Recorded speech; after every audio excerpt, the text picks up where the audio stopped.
गाँ को पशि पारुनी ambulance stretcher रे बुहाई होछंती रोगी। सूचना अनुसार भद्रक जिला बंत ब्लॉक गंजीजांग पंचायत वृंदावनपुर ग्राम एकाबारी नामक जड़े रोगी को आंबुलांस जोगे भद्रक मेडिकल नेबाकू फोन करथिले तांको संपर्क हेले ग्राम रास्ता शोचनीय हेतु आंबुलांस जाई पारि नथिला ग्राम को।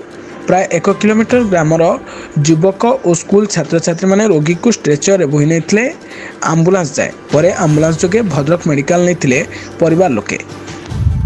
तेरे एठी गोटे कथा कहि रखिबे या हेउछि हमर शिक्षा मंत्रीकर निजस्व जिल्लार मध्य एपरि अवस्था ଏହା संपूर्ण लज्जादायक अटे। एपरि किछि बुद्धिजीवी महलरे मत प्रकाश पाइछि। तेणु जदि एथिप्रति ध्यान दिया जाता ताहले निश्चित भाବରେ ए रास्ता सुगम और सुंदर होई पारंता। आगामी दिन में एभଳି अवस्था देखिବାକୁ पड़ंता। भद्रक रिपोर्ट लकिट न्यूज ओडिया।